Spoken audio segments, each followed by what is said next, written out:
Good morning, everyone, and welcome to today's event. My name is Aizen, I'll be your moderator, but I just implore us to wait for a few minutes more for others to join this conversation. Thank you.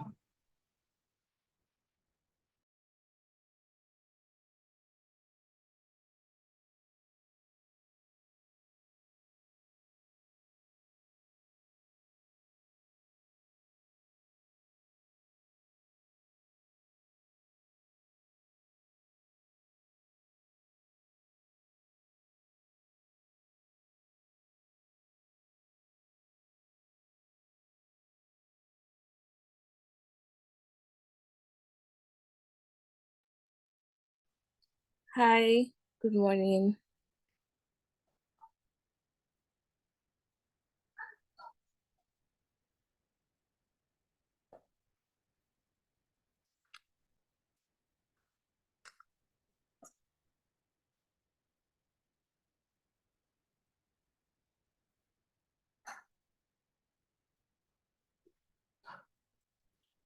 Hi, good morning. So my name is Chika.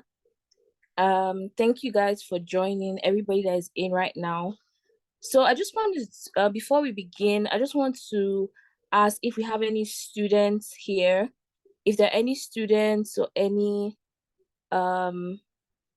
in school right now that is on the call presently. Thank you guys for joining. Thank you for everyone that is in currently.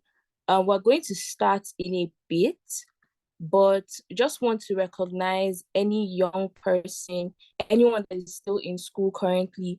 I don't know if you're in the, if you're here, just you can leave like a wave emoji in the chat box. We just want to recognize you and pretty much know that our intended audience are here currently. So if you're here, just leave like a wave in the chat or just say hi in the chat. Let's know that you are around while we wait for more people to come in. So I guess we'll just assume that there are no kids right now.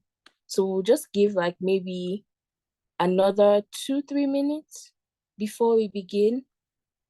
can see that our speaker is already here. Everyone is already here. So let's just give it 2 minutes, then we'll just go ahead. Thank you guys for joining. Thank you so much.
Okay, I think this is a good time to start.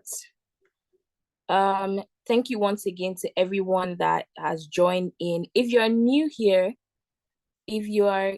here, so this is, or we are JuCE, and pretty much very soon we'll have someone come on to really give you guys kind of like insights on who we are, what we do, and really why we are here.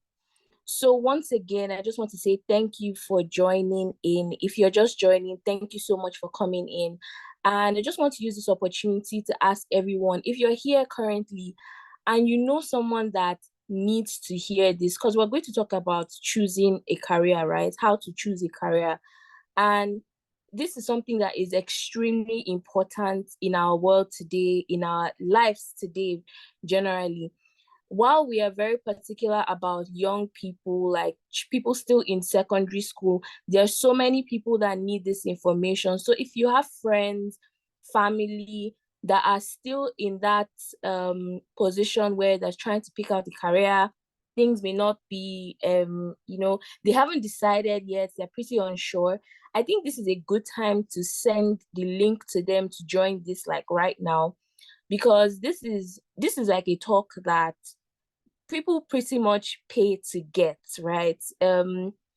People pay to see career coaches, people pay for consultancy. So just consider this as a huge opportunity. So if you have anyone, your friends, your family members that you perhaps need this right now, I think this is a very good time to share this link with them, because we are starting right now.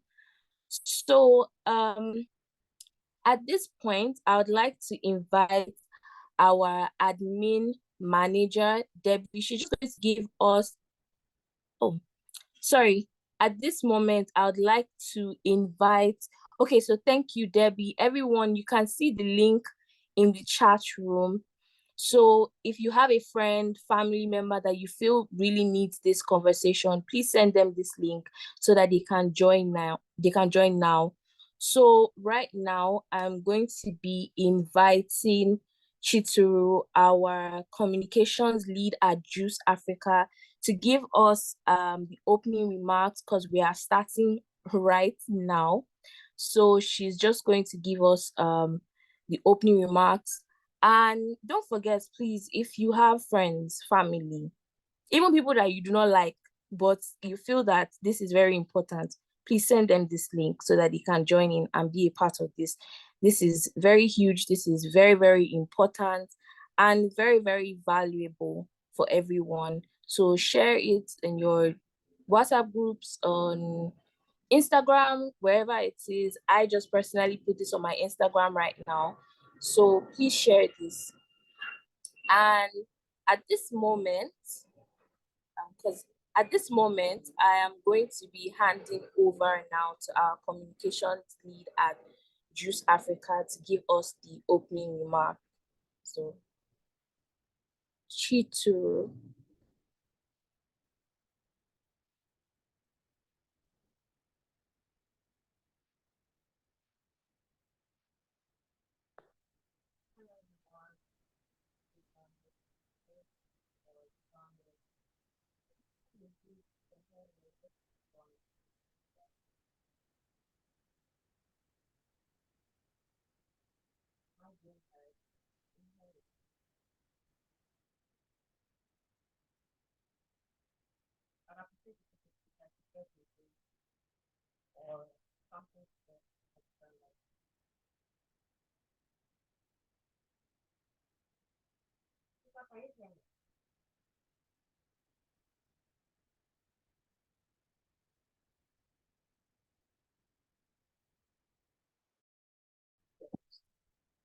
So I wanted to confirm if you can hear me. Can anyone hear me? Yes, we can hear you now. Hear you. Oh, okay. I'm sorry. I was connected to my Bluetooth. Okay. Good morning, everyone. Welcome to JuCE, Juvenile Career Education, where we connect with adults, parents, and children from different ages, but our priority right now is from the ages of 9 to 17, which is pretty much the formative age where children begin to have a clear, not clear really, but at least at that point they can say, I want to be this, I want to be that, and we can see where their interest is delving towards. So this is like the formative age that we're putting our attention on. And since we started our first launch, it was incredible. And this is the second meeting we're having. And with the topic today, choosing a career, it promises to be very insightful. You're going to hear from our speaker today, and she has a bunch of knowledge to share with everyone. So please send this invite, the link to your friends, your families, anyone you know who's supposed to be here, whether they're children, whether they're adults, whether they're intending parents. Everyone needs to know this knowledge. Everyone needs to get a grasp of it today. So nobody's going to be missed out. So please share the link and, let's do this together. Like Chika said, this is the kind of information you get to pay for. But thank God for this organization. We come together, we put this together so that everyone can benefit from it without having to pay a dime. And towards the end of the event, you're going to see other programs that are coming up so that you brace yourself and get ready for all the beautiful things we have to offer you. So our topic is, what do you want to be when you grow up? That's the basic.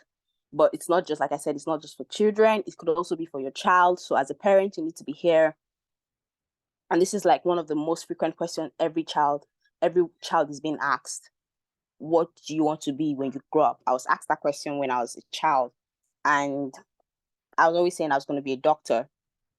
At some point, I decided I was going to be a lawyer. And trust me, none of these career paths are in my present reality. I'm doing something very different, entirely different. Hearing this already, you should know that there are lots of bumpy parts through my career, because I was one point interested in doing science, and then I found myself doing art because I don't understand what's going on in science class. And then I was in art, and then I chose a different course in the university. And it was towards the end of the course that I realized that this is not what I'm supposed to be doing. I mean, it was a lot, but you can imagine if there was an opportunity like this for me to come in and learn something. I probably would have not chosen the course I chose. I probably would have been doing something entirely different. I probably might have my whole life figured out. So, I mean, now that you have the opportunity, why not just be here? Okay. So, what is JuCE, and why do we put up all this effort to make sure we do this? We want to have a generation that has career exposure from their very beginning. So we want to have an education system where students are learning every subject with an intention, with a clear path. So if you're doing maths, you want to know why you're doing maths. If you're doing physics, you want to know why you're doing physics. If you're just going to stay in the art class, you want to know why you want to stay in the art class. If you're going to do any vocational skill, we want to know why you're doing this vocational skill.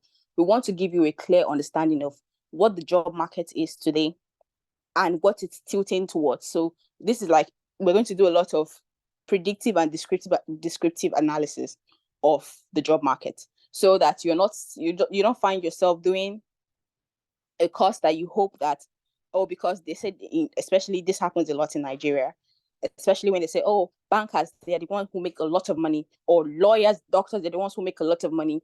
And then when you grow up, you realize that at the time you are ready to be in the job market, these jobs don't even pay. It's not like they don't pay, they probably pay, but probably the market is tight. They're already professionals in it, and it's so hard for someone to come into it as a starter. Or AI and technology have taken part, have started playing a major role to those primary things that anybody could just do. So now those repetitive tasks are now being done by robots or AI. And then you find yourself wondering, where am I? What am I doing here? What am I doing? So this is where JuCE comes in. We coach you, we look at the future because we have the eyes to see the future. We do our analysis and research, and we know that, okay, this in the next 10 years will not be what it is now, right now. So we're preparing the children to be ready for the next 10 years. So according to our list here, we have career exposure deficit, career mentorship, lack of college, university programs, preparation. And okay, these are the problems, and then this is the solution. So for career exposure deficits, where there are no career exposures, children do not just know what they want. They only know that there are lawyers and there are doctors. Those are, when we're growing up, those are the major career paths. So everybody wanted to be a doctor or a lawyer. Well, this is where JuCE comes in. It gives you spotlight. And really, through our programs, our presentations, and what we call fireside, like for example, these conversations that we're having today, through these conversations, you get to know more about the careers that would, like I said, happen, that are currently in vogue and that will be in vogue in the next few years. Career mentorship. So we're not just talking, we're also helping you, we're also mentoring you. So I just got a message that you can't see my screen. Is that true? Please hold on, because I don't understand what's going on. I know I'm sharing my screen, but if you can't see my screen, please let me know.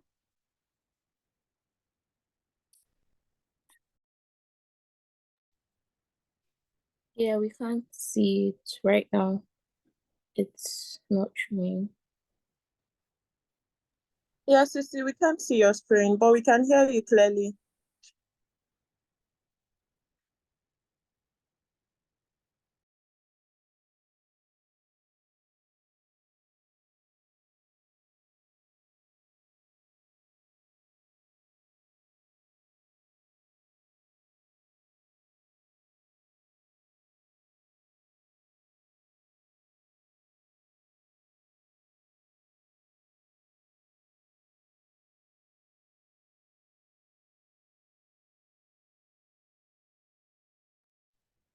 Okay, while she's trying to get that sorted, because we're trying to sort out the screen, so you'll be able to see all she's talking about. Again, please invite your friends into this conversation. It's going to be very, very insightful. And just to buttress something that she said, I feel like there are a number of us that are here that probably experienced that thing of, we started off with one course or career, and then we find ourselves doing something else right now. So that's why these conversations are very important, because you find out that if you take out that period of discovery, you have a lot more time to kind of, I wouldn't want to say move ahead, but let's face it, there's a lot of time goes into trial and error, and there are lots of time that you could actually spend building up on what you already know that you should be doing than what you assume you should be doing. Okay, so it's back now. So Chituru, you can go ahead. Okay, so I was just identifying the problems and then how JuCE provides solutions. So like I said before, I was being notified that my screen wasn't showing. I said we don't just do the talking. We're not just talking. So while we're letting you know what is on ground, like what career path you should go and giving you all the insight that we give you, we also mentor you. So we in the future, in the nearest future, we will be meeting up with students in different locations and guiding them through different choice of career, and not just theoretically, practically. So like I said, towards the end of the program, you would see other programs that are coming up, and I think one of them is what you can do during the holiday season. So instead of going to classes and learning over and over again, like just piling up knowledge that you don't have any practical experience, we could take you on for drone classes, art classes, something that is practical, something that the children will enjoy and would really love to do, and that is very engaging, and that can also be very useful in the future. I mean, even right now, most people work from Nigeria and people work in Nigeria and work for people who are in different parts of the world, and doing video editing for them, doing a lot of things, content creation and all that. This is where JuCE is coming to make sure that while we're also getting the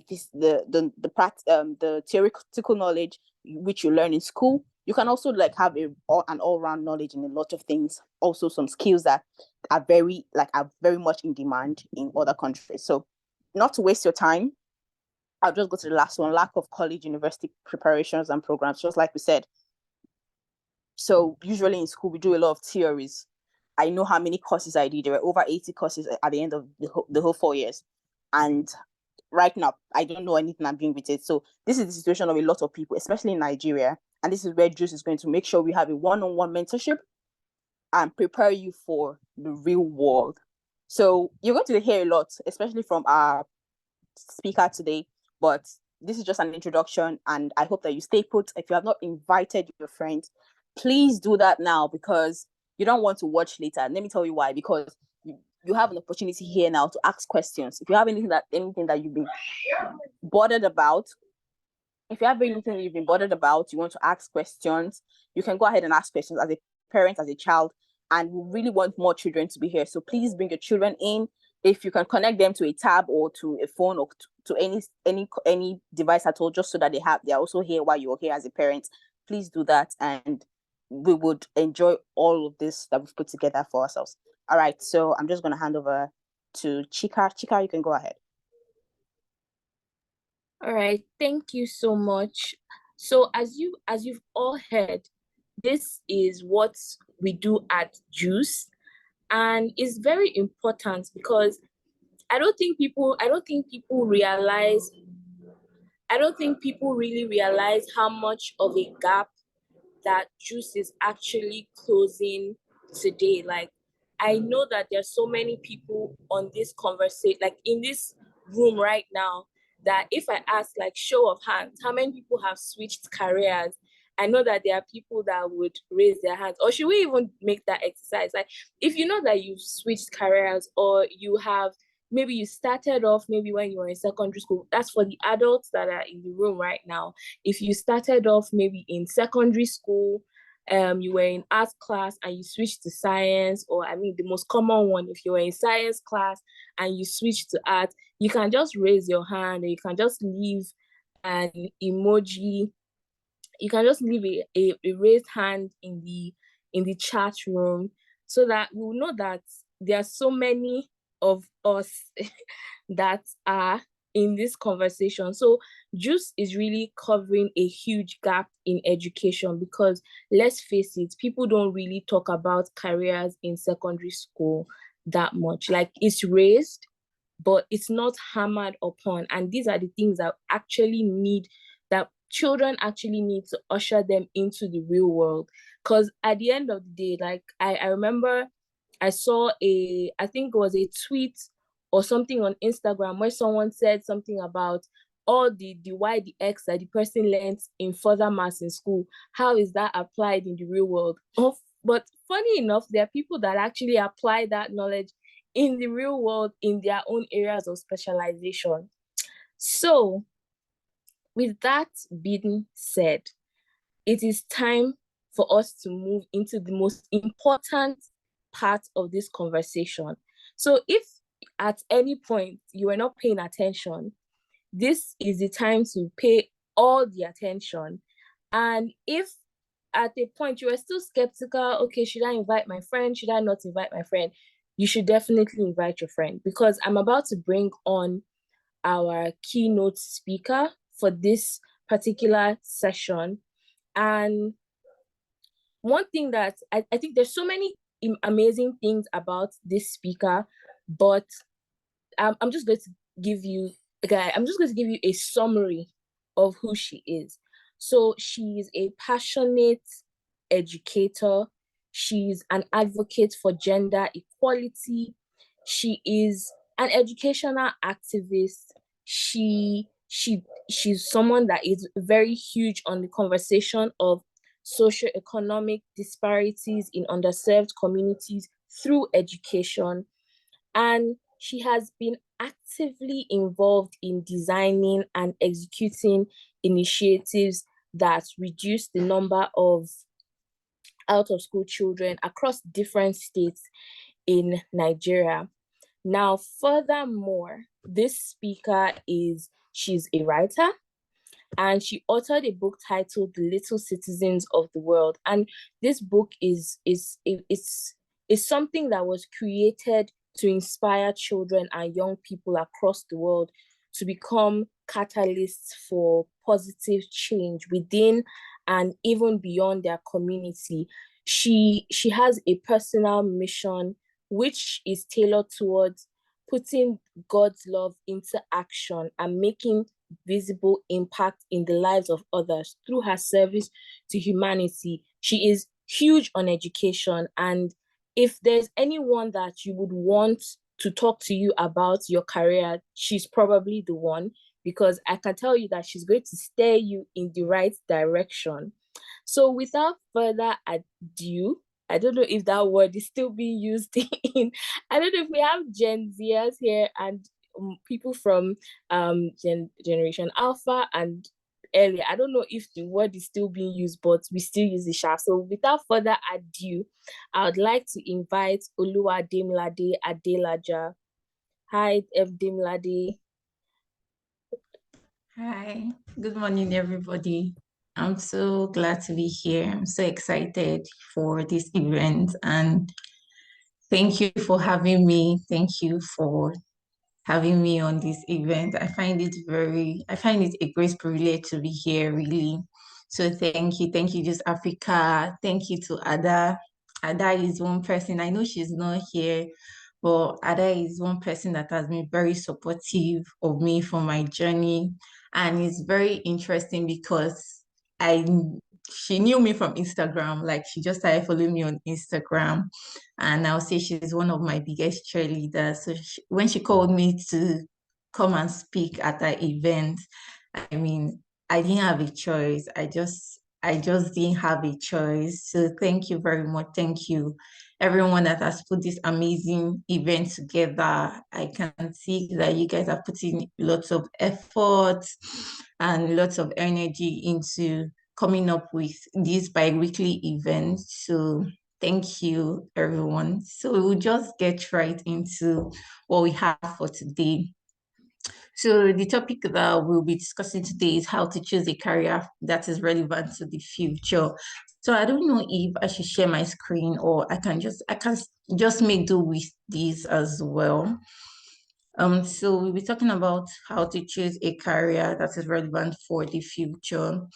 And we'll start with a little icebreaker activity.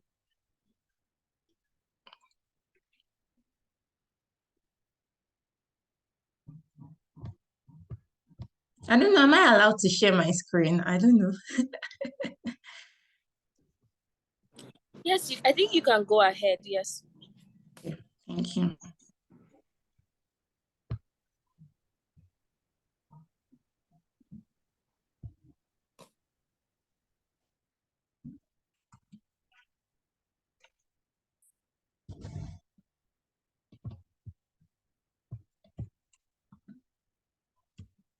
Okay, can everyone see my screen now? I hope everyone can see my screen. Yes, we can. Okay, thank you very much. So we'll be talking about how to choose a career that's relevant to the future. And yeah, we will start with a little icebreaker activities. So mine is two truths and a lie, as opposed two lies. Mine is two lies and a truth, as opposed two truths and a lie. Right. So I have two lies here and one truth here. So anyone from the audience can guess which is the truth and which are the lies. So I said I can speak three languages fluently. I love solving math questions, and I have been to 4 different countries. So does anyone want to guess which the lies are and which the truth is?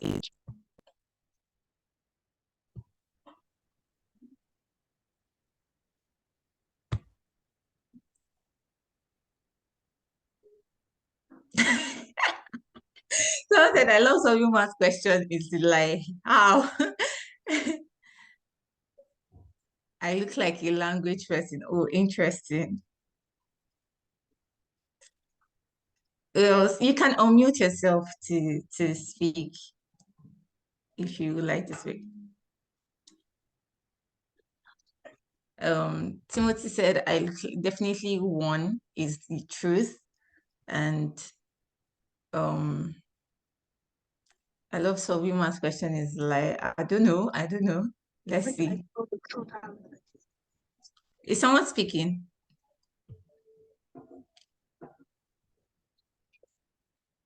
Yes.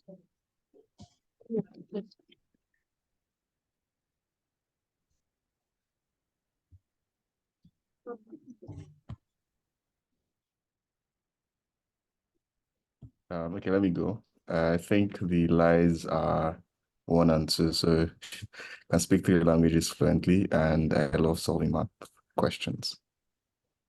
Oh, okay. Thank you very much.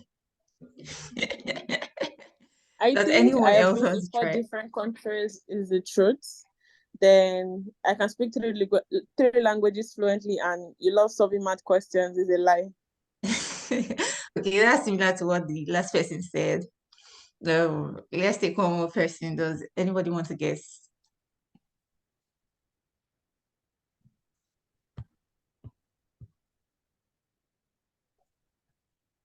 Okay. Okay. I think Okwemiko and Deborah are correct. So I cannot speak 3 languages fluently, and I don't like solving math questions because I'm not so good at math. And yeah, the truth is I've been to 4 different countries. Does anyone want to try? Does anyone want to give us 2 truths, 2 lies and a truth? Someone said no, I'm lying. Oh my goodness. Does anyone want to try? Give us two lies and a truth about themselves.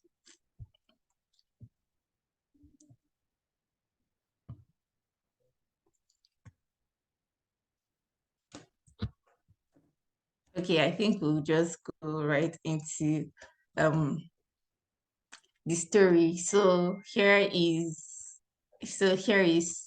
This is a fictional character, by the way. This person is not this person is not real. So here is Deji Adeyemi, a JS3 student from King's College, and Deji is very good at math, and Yeah, he has won so many awards, so many accolades, and it's really is that good. But he can also sing as well, and is very good at singing. But Deji wants to be a music star. He wants to be a celebrity like Adekunle Gold. But everyone thinks he should be an engineer because he's very good at math, right? And I don't know if any one of us has been in that shoes where we want to do something, but because of the standards of the society, or society is even too far, family, like your family wants you to do one thing,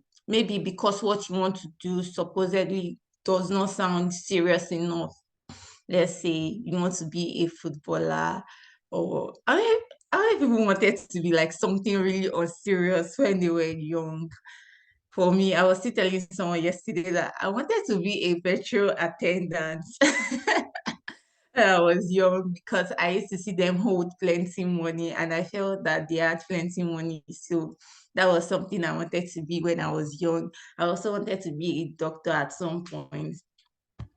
I think doctor was like the I think doctor was like the serious career path that I wanted to follow. Then petrol attendance was the career path that I wanted to follow because of money, because I felt like they had so much money and they always showed it anytime they're selling fuel to their customers. So I wanted to be a petrol attendant. But along the line, I mean, so many things happened. I'm not a petrol attendant to the glory of God. I was naive then, and I'm not a doctor either. So like there's so many one of us who have who even what we studied is not what we are practicing. What we said we're going to do is not what we are currently doing. Some of us, it might be because of the course we were given to study at the university. Someone said my first real career goal was a truck driver. Interesting. Why? Um, so some of us, maybe because that's what JAM gave us to study, maybe you wanted to study, and you know, like all this, like these federal schools, you can say you want to study medicine, but if you don't meet the cutoff mark, they might give you something like Yoruba science or forestry or just something weird to study. And because you don't want to stay at home for an extra year, you just go with whatever course they give you to study. So there are so many situations like that. But it's important to know that while we are choosing a career path, because I mean, this event is not just for children, it's not just for young people, it's also for older people because in as much as we might be doing something, we can also decide to choose to switch to a different career path sooner or later in the future. So it's important for us to also learn these things and pay attention to these things. So understanding tomorrow's landscape. So currently now we are in a world that is rapidly evolving, and choosing a career path is very, very important because we have to put so many things into consideration. Now we have AI that can do so many things. We have robotics that have replaced so many job roles, right? So before in the olden days, before people used to write letters and take to the post office to deliver these letters, but now you can just send an email, you can just chat somebody up on Instagram, whoever you haven't seen or spoken to in a long time, you can just write, you can just send them a message. Before COVID, most times we have to meet physically, but now we are having a whole event virtually, and we're in different parts of the world. We're in different parts of the world, but we can still connect. So with the emergence and development of so many things, it's important to put these things into consideration while choosing and considering the career path to go into. right? And also challenges. Yes, there are so many challenges that is going on in the world. And I always say that where there is a challenge, it's an opportunity to solve a problem. There are so many global challenges that were not even existing before. We have climate change, we have gender inequality, we have issues in education, socio-economic inequalities, and so many things that can help to design the path that you want to tread in for your future. Then I divided this.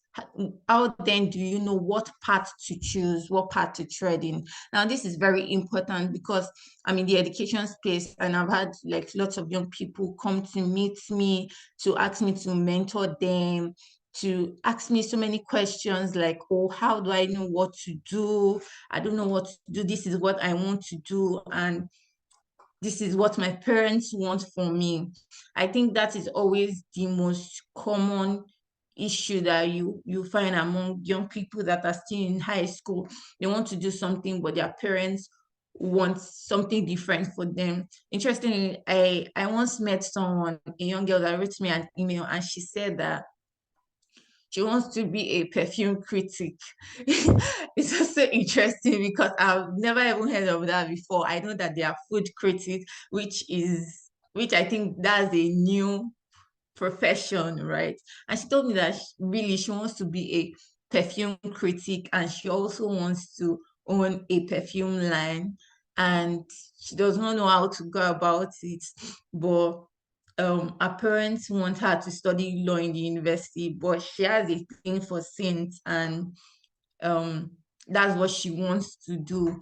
And I told her that this telling a Nigerian parent that you want to be a perfume critic just sounds like something, like it just sounds like a trivial thing. That okay, so what does that even mean? Some of them don't even know what it means to be a perfume critic or to own a perfume line. It just sounds like something unserious. Someone is laughing. Yeah, there are so many now. There are so many jobs. Like there are so many jobs in Nigeria and even around the world. And I told her that what she's going to do, and this was the advice I gave her. I said, the truth is, you have to study that law, because telling your parent that you want to be a perfume critic is a very dicey thing, especially if you're in Nigeria. And trust me, the fear our parents always have is, what if you don't make it in that field? So what they want is they want you to choose a career path that regardless of what happens, this job is still in demand. And that's why they will say go for medicine, go for law, go for all these jobs that they know that, oh, 10 years from now, 50 years from now, this job will still be in demand, right? But we also have to understand that in as much as these jobs may still be in demand, there are so many other things you can do aside from this traditional career path. So I divided this into two factors when choosing a career path. I divided two factors. There are so many factors to consider actually, but then I divided them into two parts. So I call them the internal and external factors. The internal factors, these are factors that have to do with you as a person and not anybody else, right? That's why I call them internal. They are factors that have to do with you and you alone, not your parents, not your environment, not the society, but you yourself. Because anything you want to do, it still boils down to you. It still boils down to what you want for yourself. Whenever I have opportunity to talk to young people, the first question I always ask is, what do you want? What do you want for yourself? And interestingly, so many people don't even know what they want for themselves. Like, so many people are in a place where they don't even know what they want. So it's important to start from there, because that's the foundation of everything. Because if you can decipher what you want for yourself, it just makes it easier. You can defend whatever it is. And even when you have challenges, even when your parents are like, oh no, you cannot do this. You can stand for what you want, regardless of the challenges that come with that decision. So it's important to ask yourself, okay, what do I really want? It was something that I had to do a few years ago, because my career journey has been a very interesting one, from wanting to be a doctor to now going to art class, and from art class, I wanted to, the next thing is either lawyer, study law in school, or study mass communication. In Nigeria, art students, we don't really have options like that. It's commercial and science students that supposedly have so many options. Or if you're in art class in Nigeria, there are two like major courses that you most likely study in university. So it's either you're studying law or you're studying mass communication. So it was one of both for me. So I wrote jam the first time. I think in my first jam I wrote law or something. Then I didn't get the cutoff for Unilag. Then the second try I wrote mass com. Just to show you how clueless I was, I wrote mass com in the second one because I felt that okay, the cutoff mark for mass com will be a little lower than law, right? So I wrote mass com. Then I now applied to the university. I went to Covenant University, and after applying for mass com, they gave me English to study. Now, English was not even my first choice. It was not my second choice. My first choice was mass comm. My second choice was international relation. My third choice was political science. English was my fourth choice. And they didn't give me my first choice. They didn't give me my second choice. They didn't give me my third choice. They gave me my fourth choice. Now, I had to go with that fourth choice because I was in a place where, oh, I already stayed at home for a year. I don't want to stay at home again and all of that. So I decided to go with the fourth choice, that's English. Now, English was never in the picture. So English was a new course that I never really knew about. I did not know many people that were studying it and all of that. So it was a new course for me. And I had to start researching career paths that for English graduates. And guess what? In Nigeria, if you're an English graduate, like 60 to 70% of the time you teach, right? And I didn't want to teach. So I chose English. Now back to the internal factors. Now these are factors that have to do with you, right? Now I didn't know what I wanted for myself, and I used myself as an example because just to show that it happens to the best of us. There are times where you don't really know what you want, you are confused. What you want is not what is coming to you, or is not what you are giving.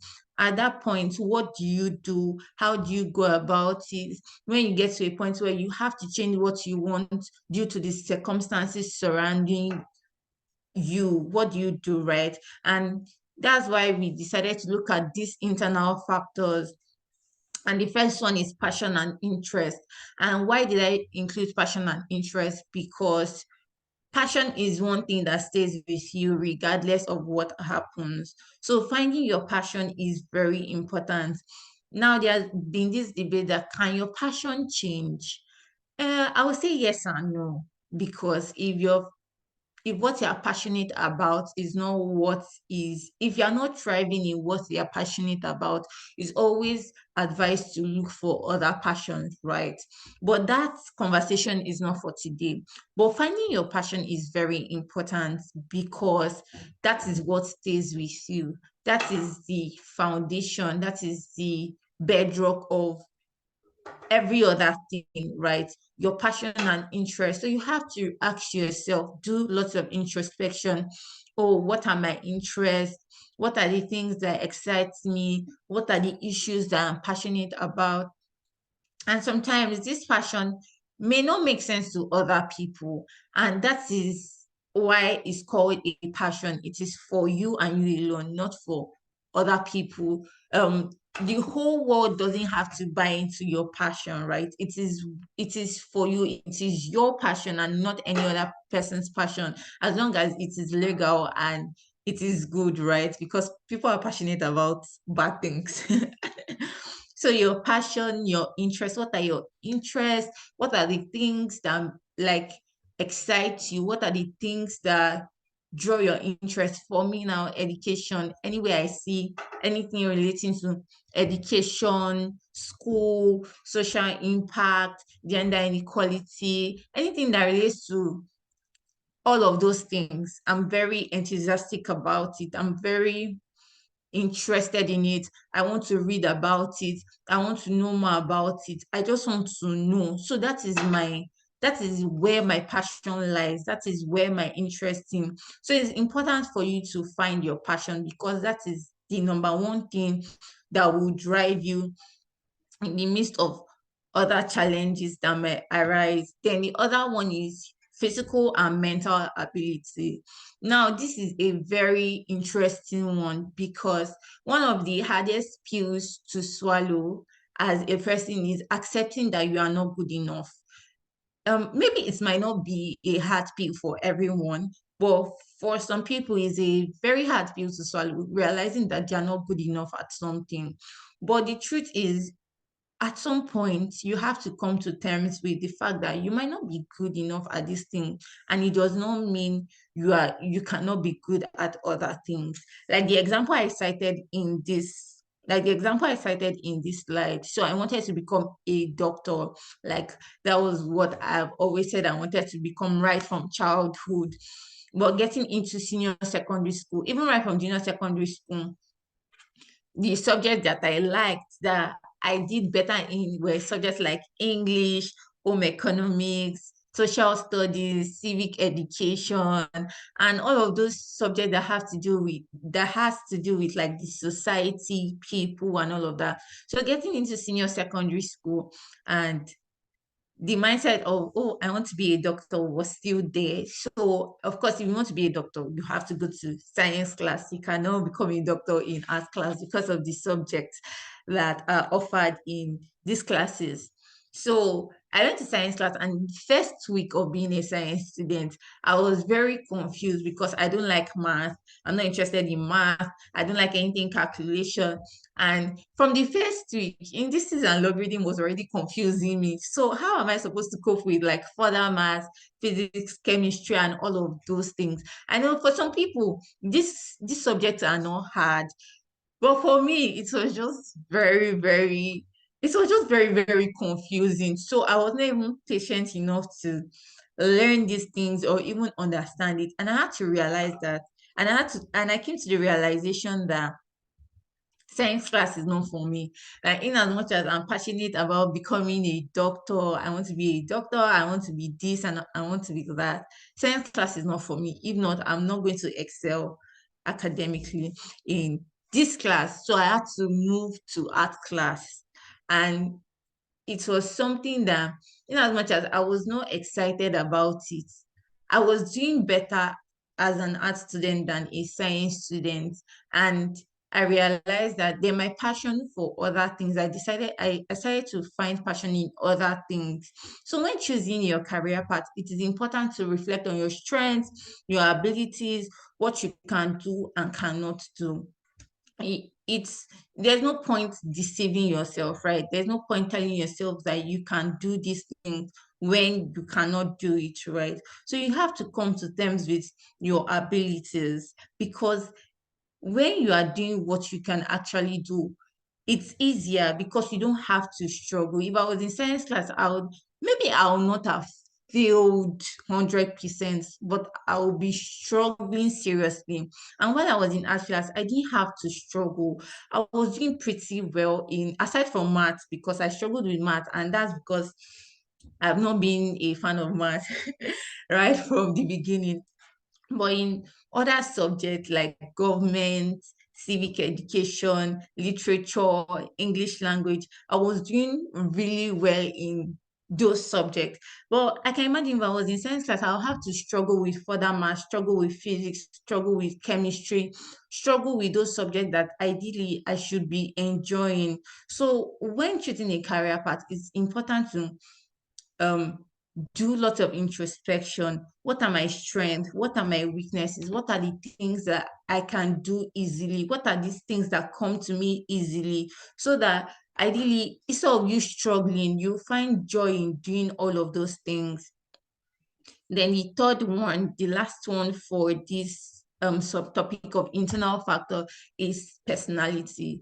Now, it's important to know your personality. And one of my role models, Ibuka Awosika, she always says something. She always says, to thyself be true.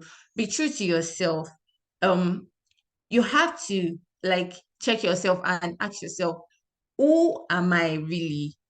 What kind of person am I? What do I enjoy doing? Now, your personality, you cannot say you want to, you can't say, oh, you want to be an actor and you don't like people. Because if you are going to thrive as an actor, you have to relate with people on set, you have to talk to people, you have to, communicate with people. You can't say you want to be an on-air personality, a media guru, or anything that relates to media, and you say you're an introvert. I don't like the camera, I don't like being on camera, I don't like talking. Then you struggle, or you have to go through a whole new learning process to be successful in that field. So your personality is very important. Your personality plays a huge role in your career path. If you are someone that is an introvert, you can get, although you can learn all of these things, there are not things that you cannot learn. There are things that you can learn and grow into. But when your career matches your personality, it is just easier for you to excel in all of these things. You don't find it hard talking to people because that's the kind of person you are naturally. So some of these things will come to you naturally instead of you struggling and learning to become who you are not, right? Then the external factors. Now, these are factors that they don't have anything to do with you, but you still have to consider them, because your passion, your interests are not enough. That's the truth. Your passion is not enough. Your interest is not enough. So many other things contribute to the career path that you are going to choose for yourself, because your passion is just something that has to do with you. Your passion is just something that has to do with you, but you also have to consider other things, because you are not going to be working alone. You are going to be working with other people. And aside from that, you want to choose a sustainable career path. There are some people that they start something today, and a year or two after, they are no longer doing that thing.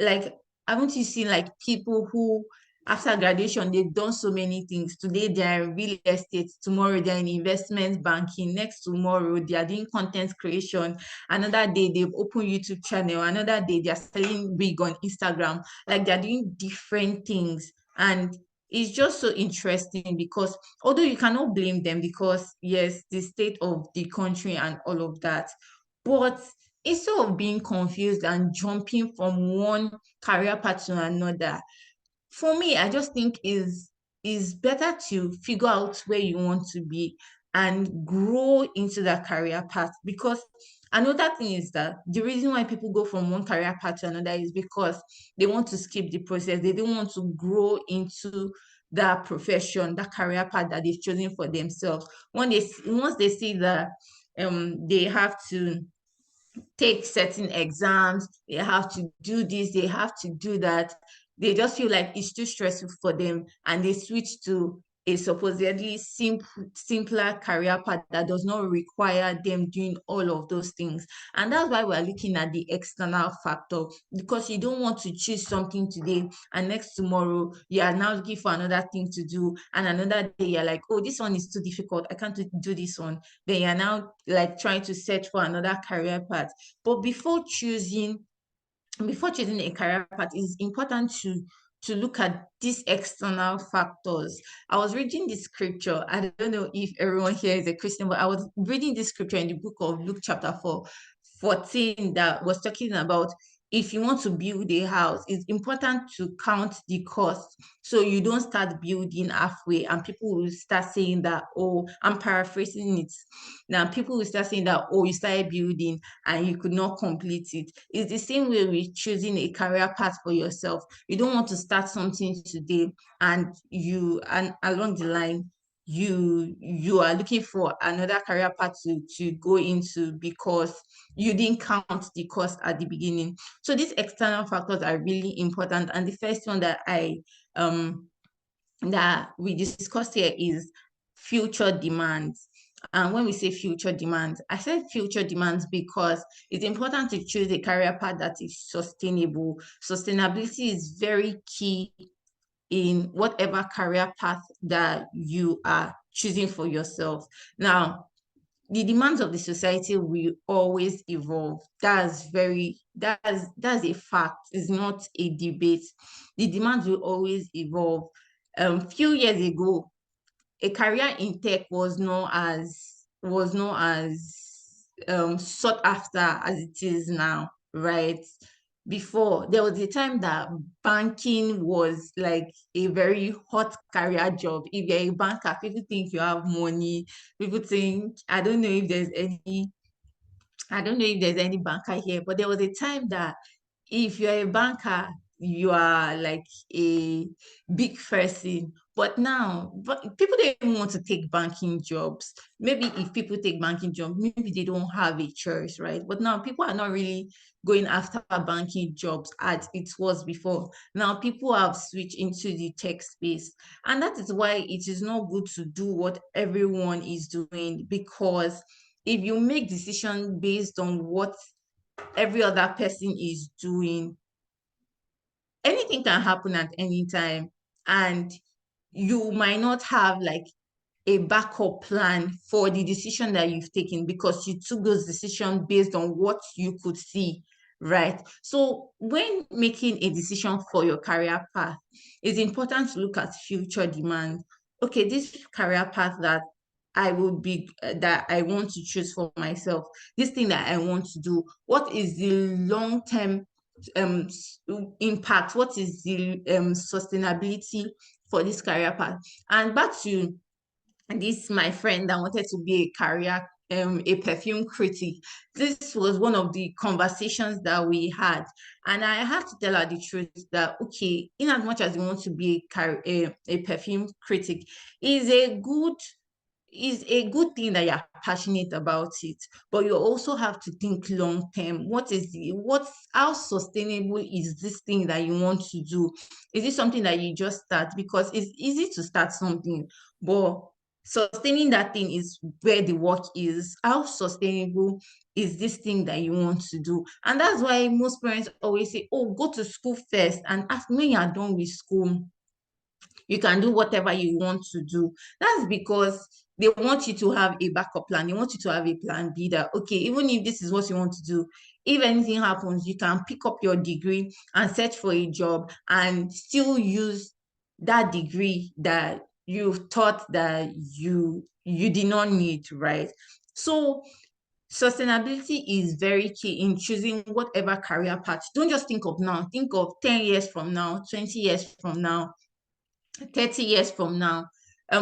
How sustainable is this thing that I want to go into? What is the demand for this thing? What's the demand for this career path? 10 years from now, will people still be in demand for this thing? Or will there be advancements in technology that will discard this role that I'm currently in, right? So the second thing to consider is technological advancements. Yes, because I mean, so many things are still, AI is doing so much, and trust me, more things will still be developed as time goes on. And more things will still be developed as time goes on. So it's important to consider this thing that we're in a world that is rapidly evolving, and you don't want to be left behind. So whatever thing I'm doing now, it can technology discard this role? Can technology replace this? Can technology replace this career path that I'm currently treading on? Now, I was reading something and they were like, oh, for writers, that AI has replaced writers, because now all you just need to do is whatever you need to do, you can just put it on ChatGPT, and ChatGPT will write whatever it is that you want to write, right? But in as much as I don't believe that AI can completely replace humans, it is also important to know that it's also important to know to have a plan for the future and know that okay, anything can happen, right? So it's important to consider this as well. Then the last one is educational requirements, and I specifically put this as the external factor because people are sold the narrative that school is a scam, you don't need your degree, you do whatever you study in school is not important, or whatever grade you finish with is not important. And it's important to let you guys know that it is still very important. Whatever grade you finish with is still really important, because there's still some career paths that you will need certain educational requirements. And if you don't have a degree in some of these, if you don't have a degree in that field, you cannot practice. It's just like medicine now. Medicine, whether you like it or not, you have to get a degree in medicine for you to practice as a licensed doctor in Nigeria, not just in Nigeria, all over the world. So you cannot say that medicine is not a career path that you just wake up and say that I want to do. You have to consider that, okay, I need certain educational requirements. I need to get certain grades, not just the degree, but I need to get a certain grade for me to excel in this career path. There are also other career paths that you need certain certifications, you need to get certain grades for you to excel. You don't just want to be, and it's really important because you don't just want to be stagnant, you don't just want to have just one degree, because when you have these certifications, when you have these requirements, it opens more doors for you. So are you ready to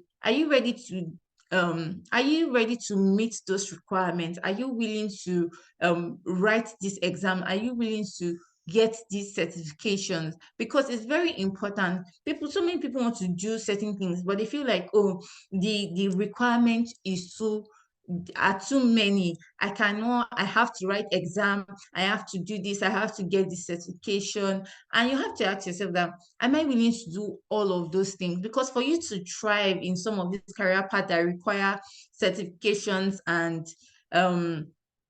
certain trainings, you have to write those exams, you have to get those certifications. So you have to ask yourself, are you ready for all of these things? So these are the external factors that we are looking at. Then some of the questions to consider when choosing a career path, like beyond all of these things that we've discussed, which some of these questions also covers, is what are my interests and passions? What are my strengths and weaknesses?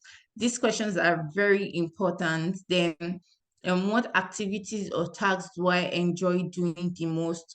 What are my long-term goals and aspirations? I think I should, aside from interest, passion, and all of these things, long-term goals and aspirations, they are very, very important. Knowing what you want to do is very important, and not just knowing what you want to do short-term, because short-term goals, those ones are like, oh, you know that you want to go to school, you know that you want to graduate and all of those things. These are like short-term goals. But long-term goals, knowing what you want to do long-term, is really important in choosing a career path, because that will help you navigate whatever path that you want to choose, right? It's just like saying that, oh, because it's one thing to choose a career path, it's another thing to have a long-term goal. It's like saying that you want to be a doctor now.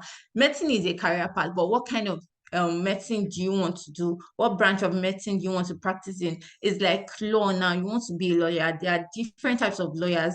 There are different aspects of law that you can practice in. So having a long-term goal will help you streamline all of those things and help you know which of these aspects of a particular field you should go into. Then what skills do I need to develop or acquire to pursue my desired career? This was something we talked about like a few minutes ago. Then what are the potential challenges or obstacles I may face in pursuing this career? And that is why events like this are very important. That is why networking with people and asking questions is very important. It's important to ask questions. If you are going to choose a certain career path, find people who are already in that path and ask questions. Okay, what were the challenges you faced when you were at my age? What were the challenges you faced at this stage? What were the challenges you faced while you were trying to write this exam?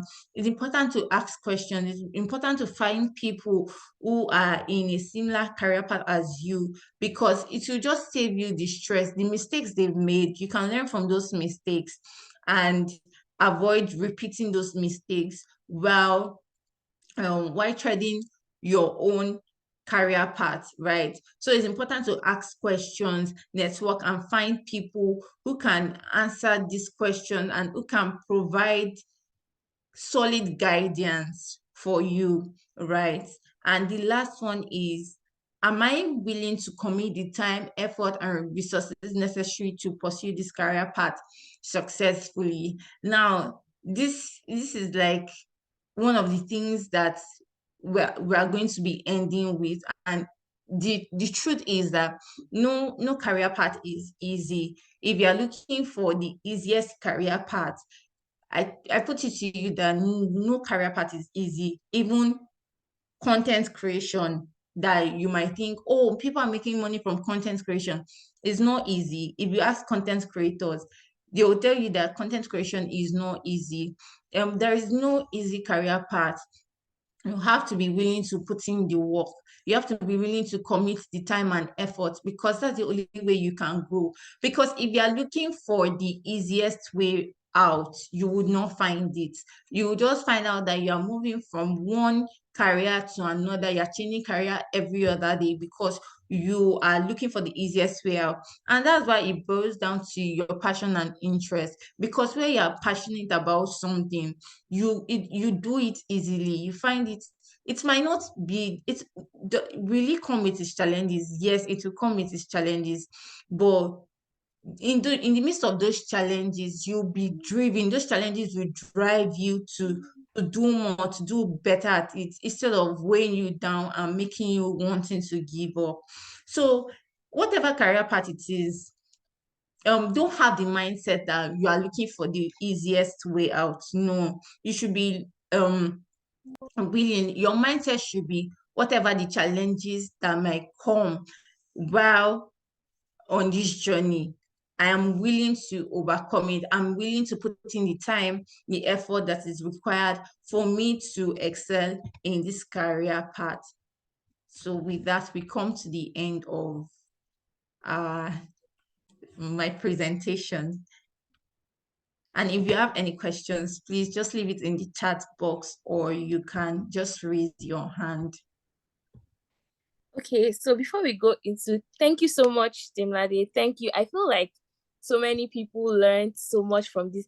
So personally, before we go into questions, let me just say that even me listening to you, I feel like you fired so many shots at me personally. First of all, you started, when she mentioned like the know your capacity, I was one of those people too that believed that I needed to pursue a career in medicine.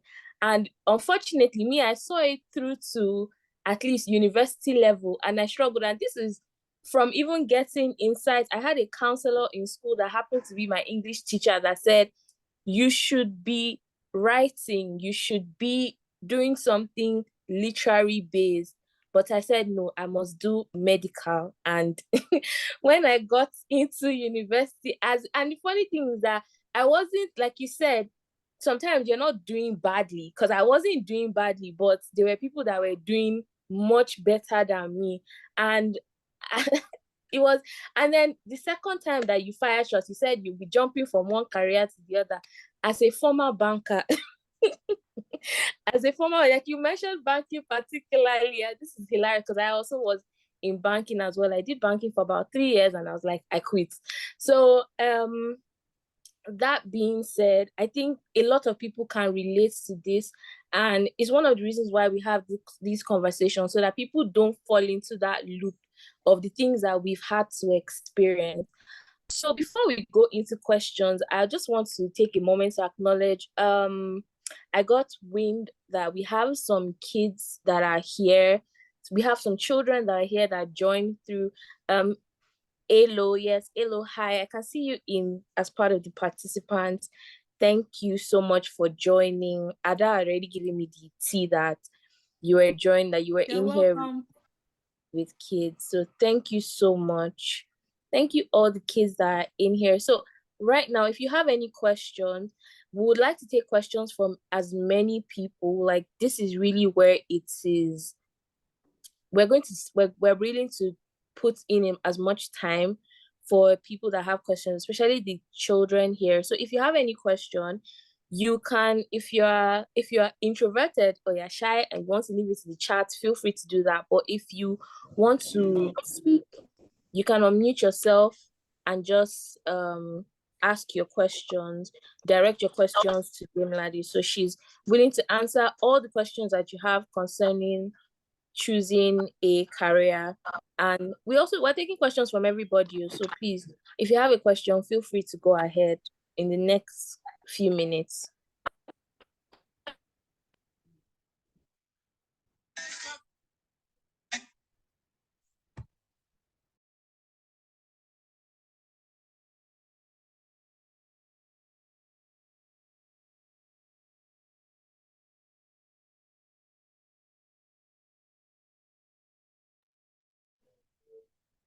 Okay, so we're still waiting for questions. Anybody with a question, or you could just raise your hand and send in your questions. I'll read it out if you do not want to speak.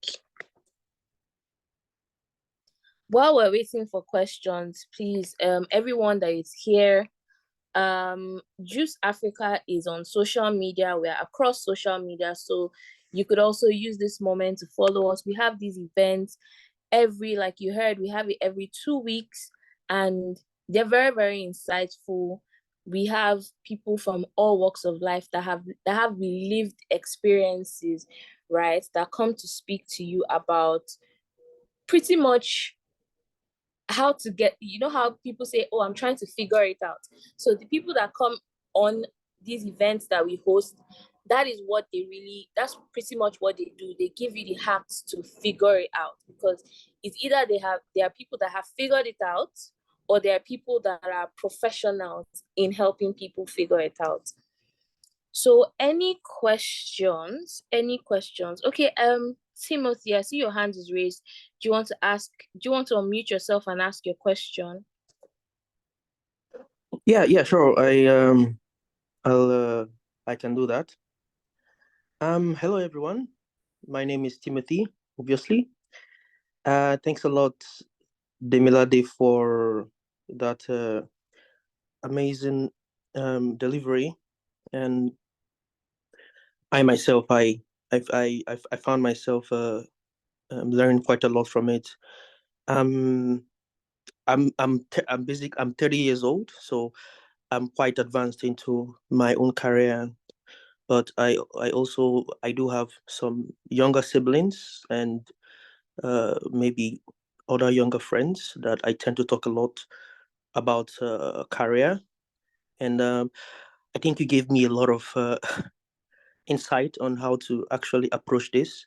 And I'm also happy that some of my approaches kind of like you mentioned them here, but for example, I took a screenshot of the questions that you shared, and I think they are really, really good. And I think it's really good. So once again, thank you. So now to my question. My question is around I think there are two sides to my question. So the first part of it is you talked a bit about people asking themselves these questions to figure out their passions and what they excel in, and then just try to find a career around it. So my first question is, how do you have any tips on how young people can get to know about more careers? because I think because I use myself as an example. Growing up, I was only exposed to very, very specific career choices, and these are all the choices we have. And I've met quite a few people that have looked at all of this and they're like, none of this is for me. So my first question is, how could people get exposed to more and more career options that will help them in choosing this in making a decision, basically. What was my second question? I think the second question is quite related, basically. So I think it all comes down to the same thing. How do people know more about careers, and how do they discover it? And you talked a bit about networking. Can you maybe throw a bit more light about these things? How do people find places to network, using the internet or going to physical meetups, right? Because I believe there is also this discovery phase where people find out about something that they don't know about, and then eventually making a choice. So I hope my question is clear.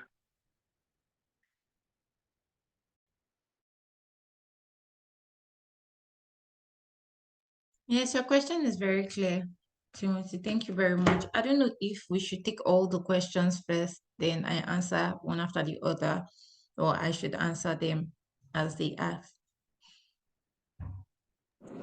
So I think maybe we should just answer now, because so everybody that asks their question, they get their answers immediately. Okay, that's fine. So for knowing more career path, right? It's important to do your research. That's very important. Check the internet for different, there are so many career options, there are so many. And while I was even discussing with Ada and I, we were discussing, and she's working on a project that A to Z of different careers. So that's also going to help. That project is also going to help. So do your research, check the internet for different resources. You definitely find social media is there, LinkedIn, Twitter.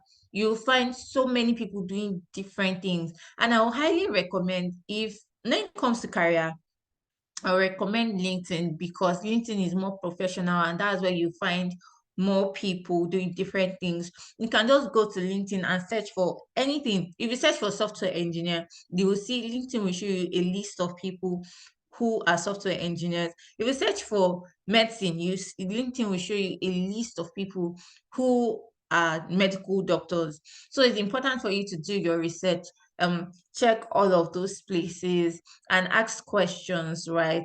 And that's why networking is important, because beyond doing all of these things, asking questions is very important. There are times where if I'm writing an application, what I always do is I first go to check LinkedIn to find people who have gotten that application, people who have done that same thing that I'm doing, right? When I find people who are doing or have done that same thing, what do? I follow them, I connect with them, I send them a request, then I reach out to them. If they accept my request, I reach out to them. If they don't accept my request, I try to find their email address. I go and Google them, go and look for their name, just go and find something about them. If it's on Instagram, I'll go and follow them on Instagram. Just go and find something about them, send them a message or something. So it's very important to do your research, check online for resources. There's so many career paths, and like I said, it still boils down to what you want to do for yourself, because it's more than just knowing that there are so many career paths. It's more than just seeing all of those career paths. It is knowing what you really want to do, because are they in line with your long-term, are they in line with your long-term goals? Are they in line with your aspirations? So these are questions that you really need to ask yourself. So it's not just about checking different things beyond law, medicine, and all of those things. What is that thing that you really want to do? and you go online to check for all of these things. Okay, can we take the next question? I hope I've been able to answer your question. Yes, thank you.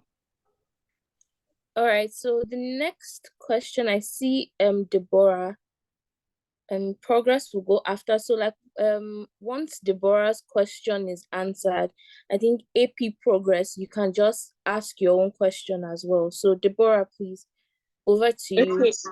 Okay, thank you, Demilade, for the presentation. It was really insightful.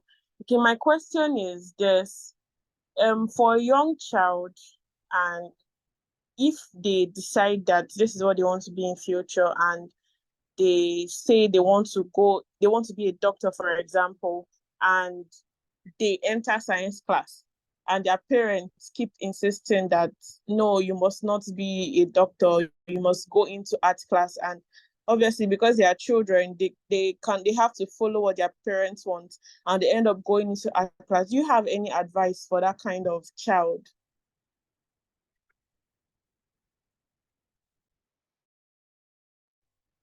Okay, thank you very much for that question. So I just want to reiterate what you just said. So a child wants to, let's say, be a medical doctor, and your parents are like, be a lawyer. So you have to go to art class. Exactly, yes. Yes. So in that kind of situation, I would suggest that number one, obey your parents. And yes, I know this is a very difficult conversation to have, but they are the ones paying your school fees, right? And I just feel as long as you are still under their, as long as they're the ones still catering for you, you still have to obey. Now, it's very dicey because it's one thing to obey them, then you're now struggling. But what I would say is, before you even take that step to obey your parents, have a conversation with them.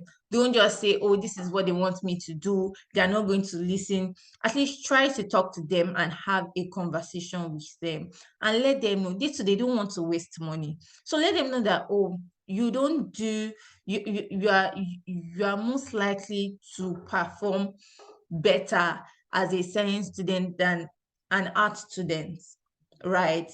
So you let them know the importance of your decision, because at the end of the day, you're the one who is going to read, you're the one who is going to write exam, and you are the one that is going to have like the grades, right? So have a honest conversation with your parents that, okay, this is what I really like, this is what I want to do, this is where I perform better in. And after you have that conversation with them, give them space, let them think about it.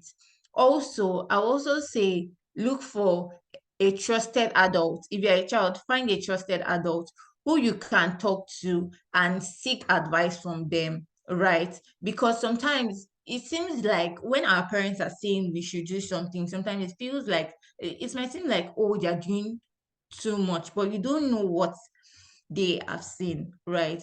Also find a trusted adult, consult them and know what they think about it. Have the same conversation with them and hear from a different perspective, right? And when you have that conversation with them, come to, you and your parents can reach a compromise that, okay, is this what, if this is what you want me to do, when I'm done with this, if I should do this, I'm going to drop this to do what I really want to do. So you both have to reach a compromise, have that conversation, reach a compromise with your parent that, oh, okay, if I'm going to obey you, if I'm going to do this, I will obey you, yes, fine, but you allow me to do what I really want to do after I've obeyed you. So both of you have now found a middle ground, right? Your parents, you are doing what they want to do. At the same time, they will allow you do what you want to do. So it's very important to have that conversation, but don't skip the part where you are going to sit down and talk with them, because you cannot just assume that, oh, my parents will not listen to me. No, don't just say, oh, they asked me to do this, I have to do this. No, have the conversation. And you might not know if you have the conversation with them, they might change their mind. They might be willing to let you do whatever you want to do, but be able to convince them, and also be able to convince them that this thing that you are doing, you are going to excel at it. Give them a very good evidence that, okay, I've excelled at this thing. Oh, I want to be in science class. Oh, I got a I researched on this thing. Do your research. I've learned this.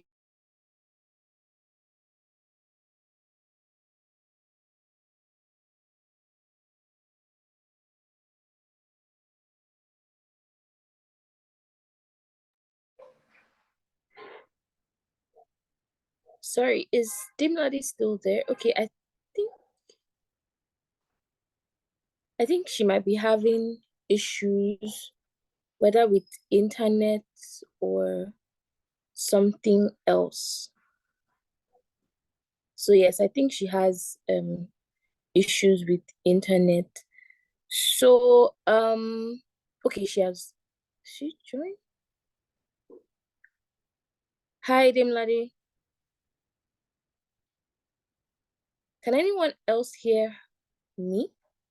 I just want to be sure if it is my internet or... Yes, I can hear you. I think Demilade's network is a bit, unstable. Okay. All right. So while we wait for her, I can see her here. I think she's trying to join in again because I can see her here.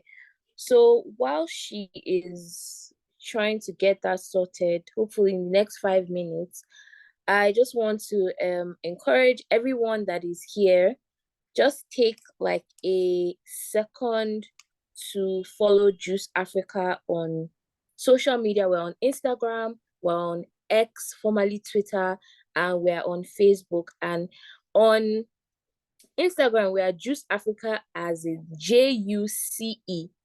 So JuCE without the I, but JuCE _ Africa.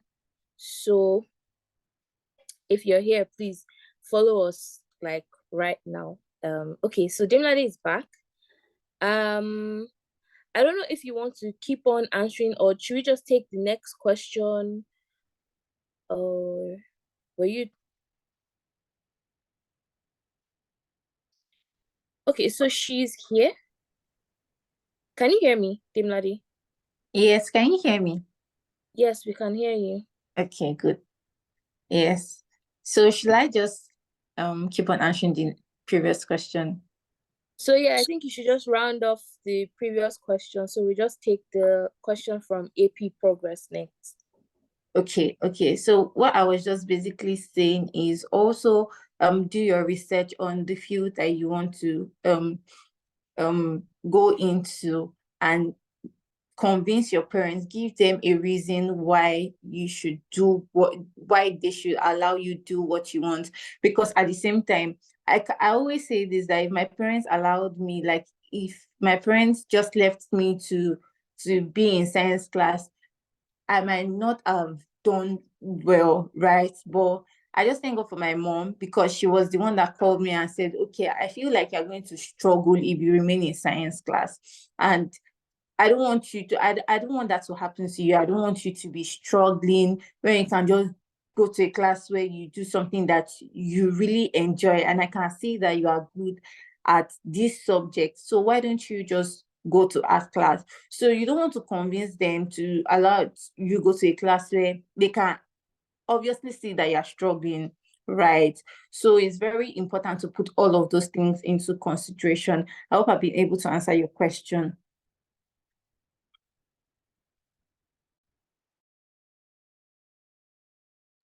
Okay, so we have two more questions.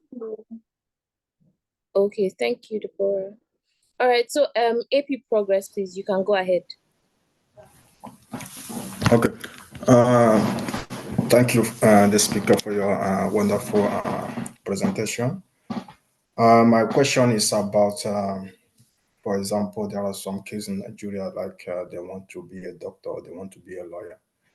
But the issue is like their parents cannot afford to train them to be a lawyer or to be a doctor. So my question is like, how can you be able to advise these kids, or how can you help these kids to be able to also achieve their dream? Because maybe their parents also want them to be a doctor or be a lawyer, but because of the money, they don't have to train these kids to be a lawyer. So how can you also help to advise these kids to be able to achieve their dream of being a lawyer or being a doctor?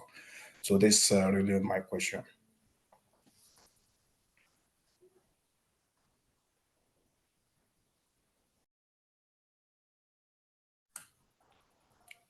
Hello? Oh, sorry, I was speaking. I didn't know that I was muted. I'm sorry. It's okay. Okay. Yeah. So yes, yes, I'm not oblivious of that there are situations like that where a child wants to pursue a certain field and their parents cannot afford to train them. Now, I will say first, there are NGOs, there are organizations that support children, high school students in low-income communities to you have Slum to School. There are so many organizations that support children in low-income communities with their education. There are so many scholarship bodies, so many organizations that support people who are in marginalized communities, people who their parents cannot afford to send them to school. All right. There's also that. Then I'll also say that if your parents cannot afford your education, let's say you want to be a lawyer.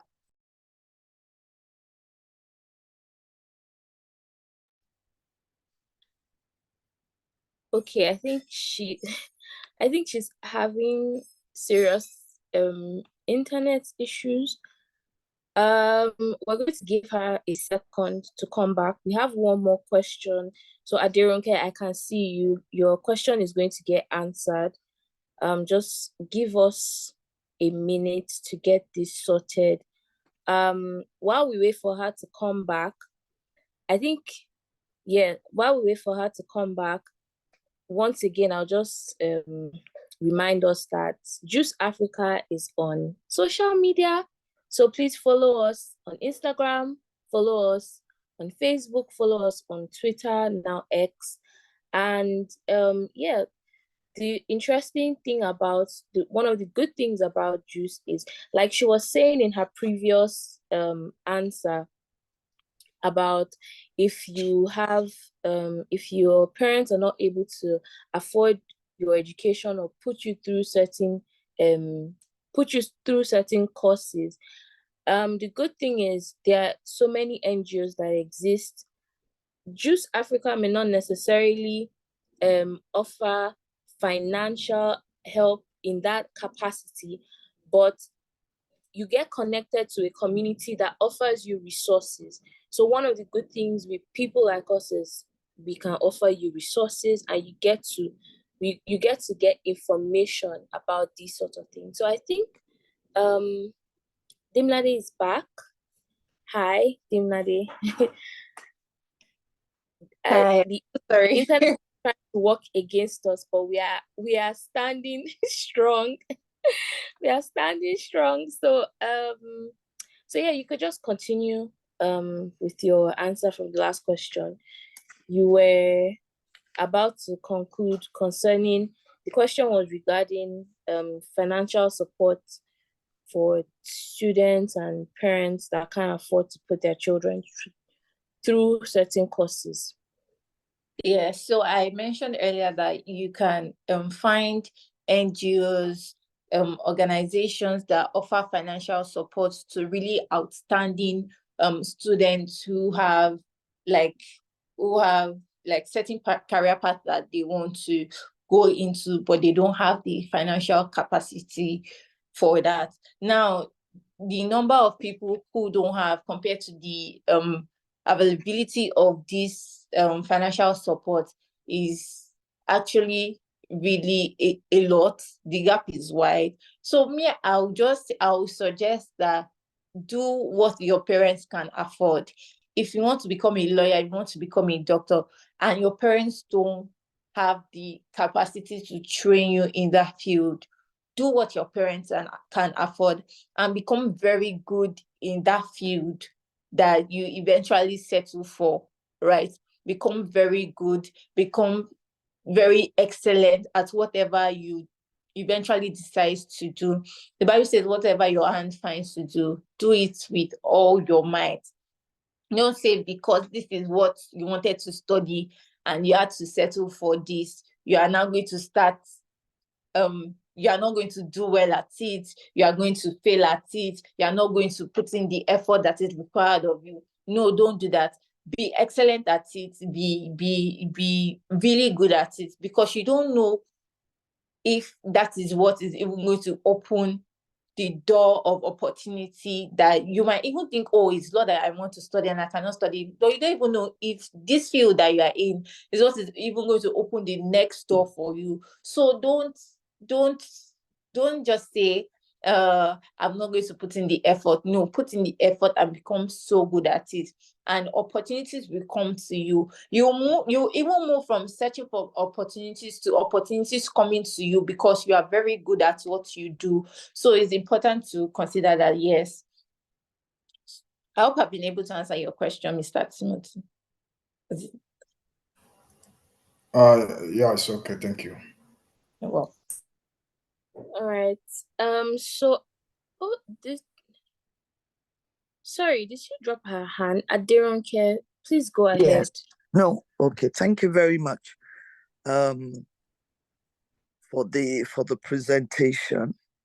That's the guest presenter.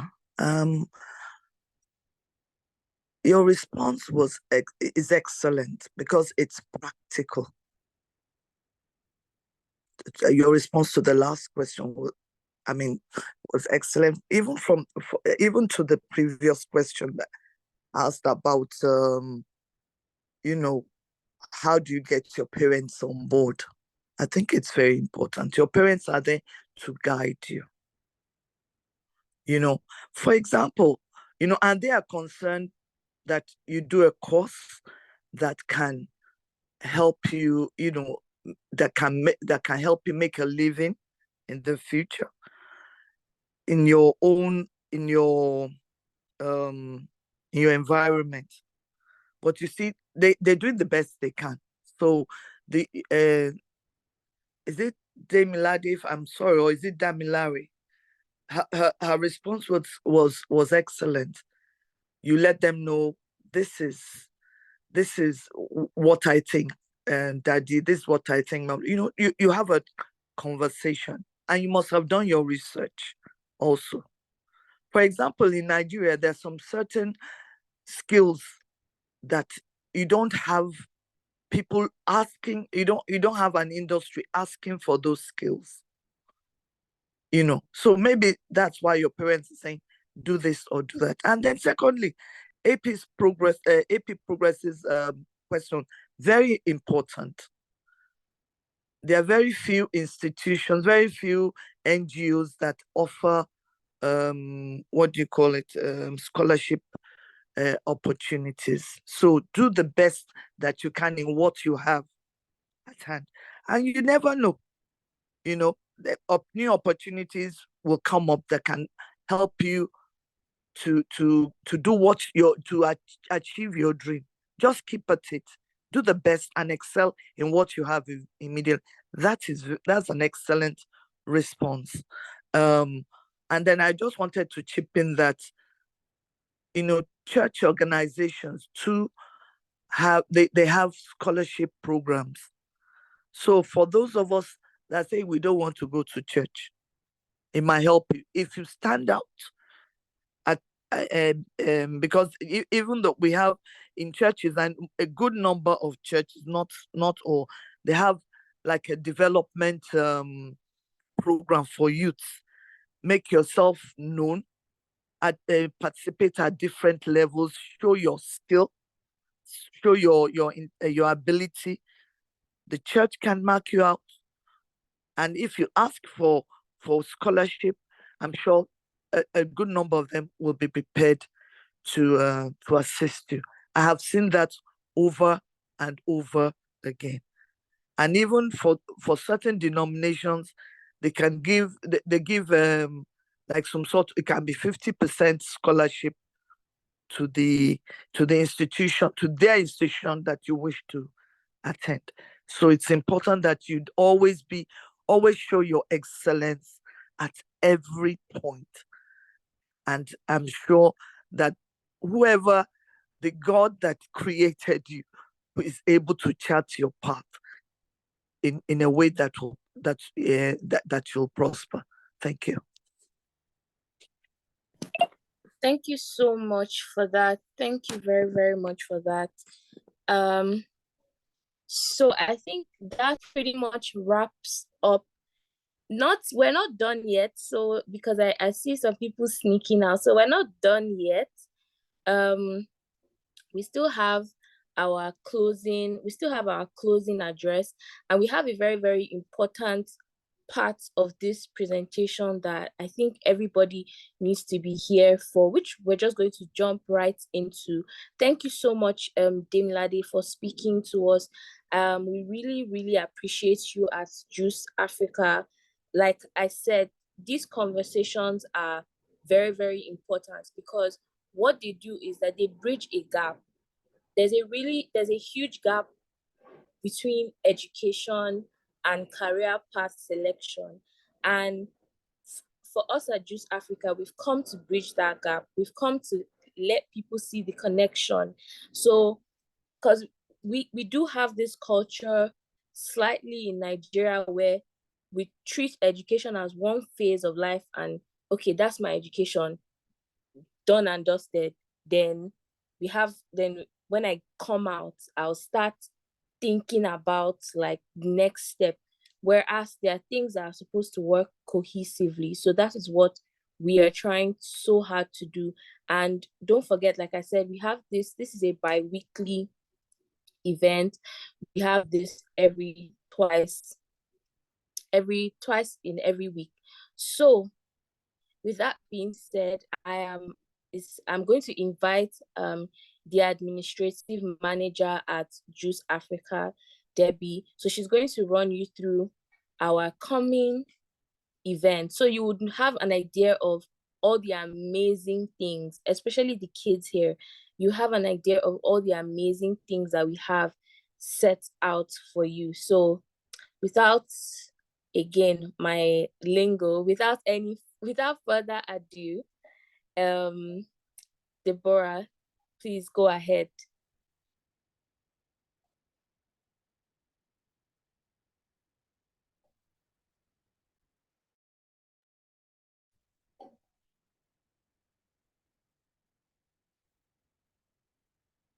Hi everyone. Can you all hear me? Yes, we can hear you. Okay. Thank you very much, Demilade, for that very insightful presentation. I learned a whole lot. Thank you very much. So without wasting much time, I want to talk about our upcoming events. Our program is every 2 weeks, and first on our list is My Journey into Maritime Law by Joy Dimka, which is going to happen on the 27th of April 2024. I'm sure most of you is wondering what maritime law is. Maritime law is a law that governs ships, that governs shipping. So you want to know more about maritime law, why people study maritime law, what kind of interest lead me to a career in maritime, and where will maritime law be in 10 to 20 years? Come and have these questions answered as Joy will share her exciting journey into her career in the maritime legal industry.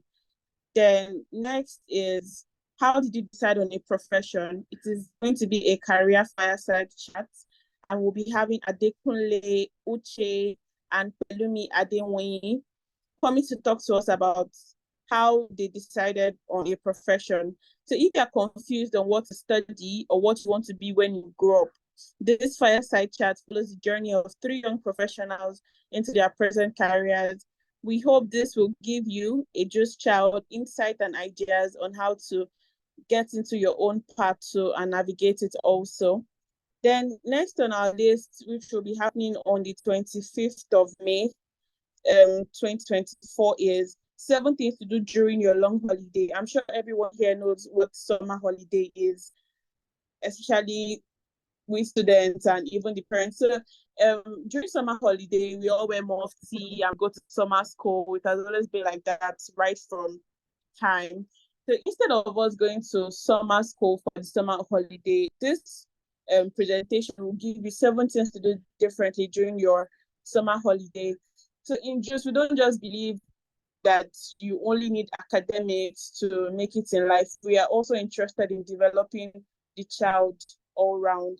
So we are going to talk about 7 things to do during the summer holiday. If you are tired of having to do summer lessons, do you want to find out other exciting things you can do with your long holiday, which prepare you better for a successful future?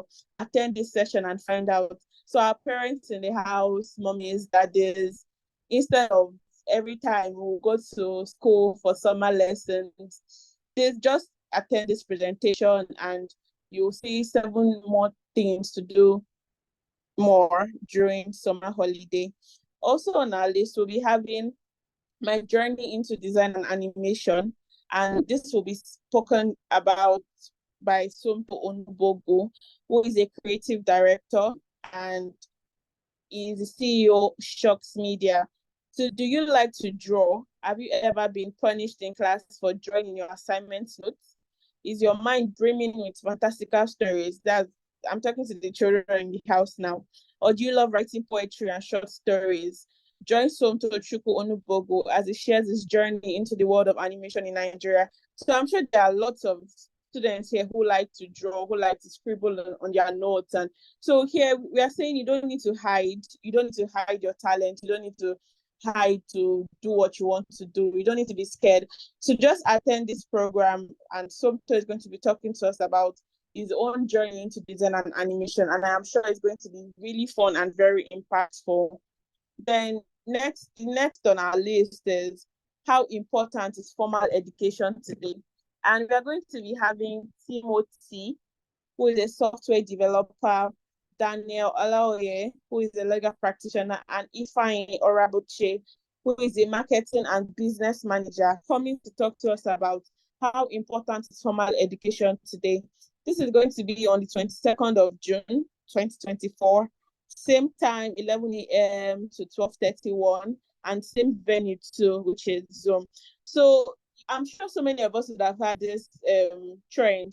Is school scam? School na scam, or be school no be scam.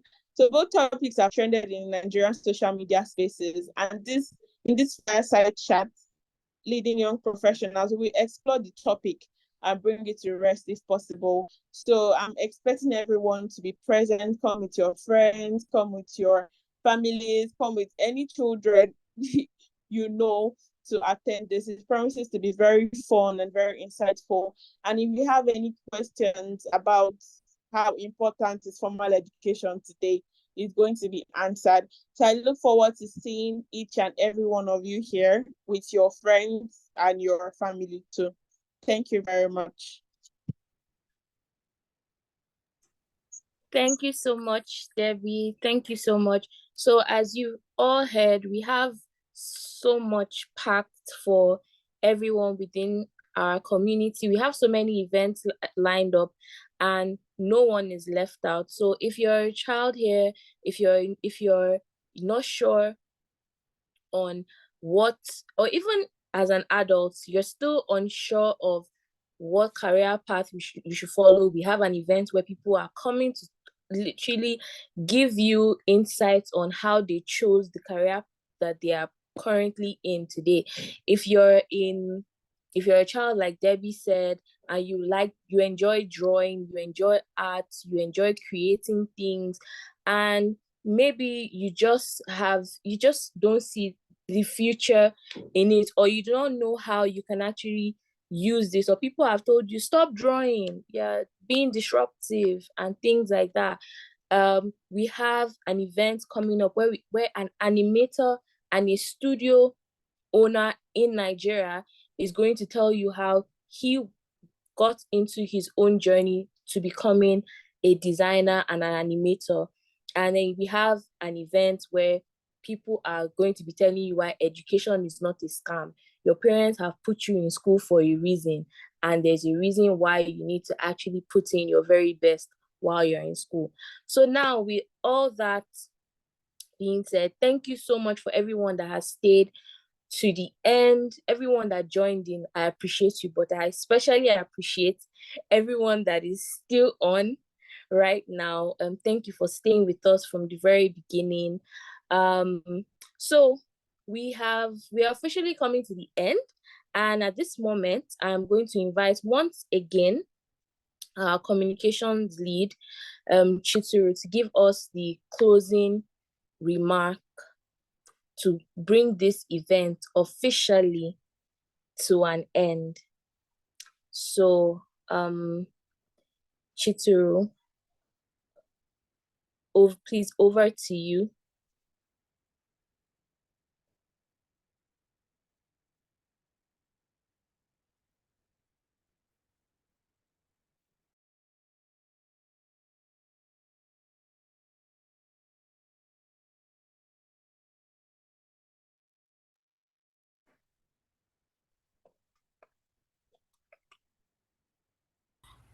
Oh, I Okay. was actually speaking. I was about to say that. I was about to say, are you speaking. speaking because you're on mute? I was going to say that it sounds like you're speaking, but you're muted.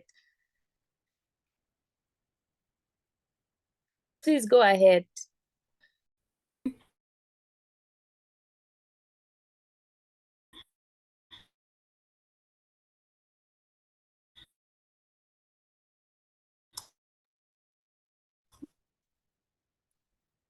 Okay, I don't know if it's just me, but I'm struggling to hear. I don't know. Yeah, Sissy, we can't hear you clearly. I'm guessing it's the network.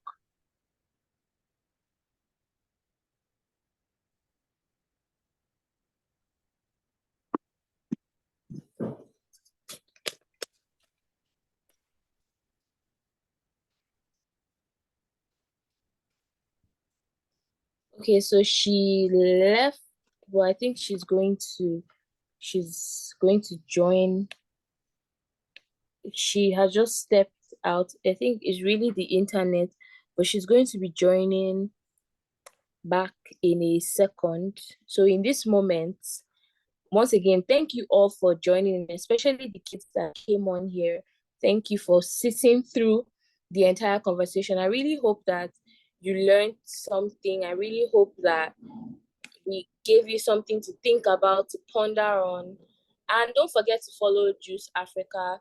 I think when you follow us, the perks is that when you follow us, you get first-hand information. So you get to know when our events are happening, when the next one is happening. We actually remind you constantly or when the event, which also reminds me, please, there's a link that was dropped in the chat. If you joined this conversation and you did not register, please register. Registering as well also gives you that perk of first-hand knowledge. So we will always communicate to people that are on our list first, because those are the people's contacts that we have. So they'll definitely, you always get information first, and whatever events that we're having, because while we have all of this online, we also have things that go on offline as well. So yeah, Debbie, do you want to add something? Yes, I wanted to add that please feel free to reach out to us if you have any questions or any questions at all. Feel free to reach out to us. I'm sure you can also reach out to Demilade also if you have any questions. Then let's not forget to also invite our friends to. This is very insightful. This is not a knowledge we should hoard. This is not something we should hide to ourselves. Let's always tell people, let's invite our friends for the next program. That's what I wanted to add. Then always feel free to reach out. You can reach out on all our social media handles, JuCE Africa, on Instagram, on Twitter, like Chichi has said. Thank you very much. Thank you. So I don't know if she's back.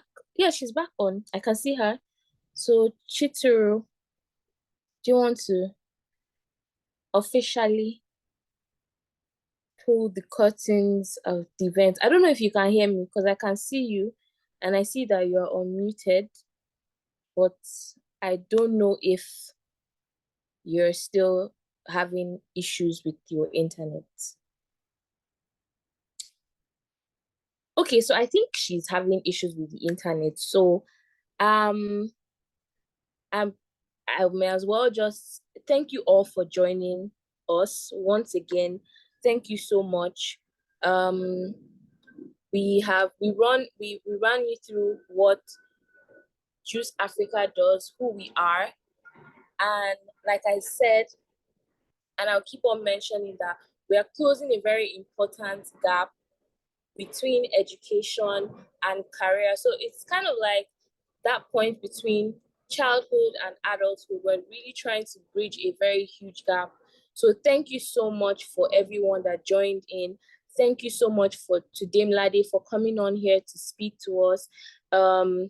If you would like to connect with Demilade directly, she's actually Oluwademilade Adelaja on LinkedIn, so you can connect with her directly. She's even the one that said use LinkedIn, so I'm giving you guys her LinkedIn, Oluwademilade Adelaja on LinkedIn. You can reach out to her, connect with her, follow her on there. She shares really, really insightful resources as it pertains to education and career choices. Don't forget to follow JuCE Africa everywhere. JuCE Africa, search for us. We're JuCE without the I. And yeah, we've officially come to the end of this event. Thank you so much for everyone that joined. Thank you so much for everyone that spoke. Thank you to every member of JuCE that made this happen. It takes like a team of people to put this together. So just want to say thank you to everyone. Of course, thank you to our founder. She's not here, but I mean, we're executing her vision. So we just want to virtually send her a shout out as well. So thank you so much, everyone, and have an amazing weekend, and God bless. Right. Bye from all of us. Thank you. Bye. Bye.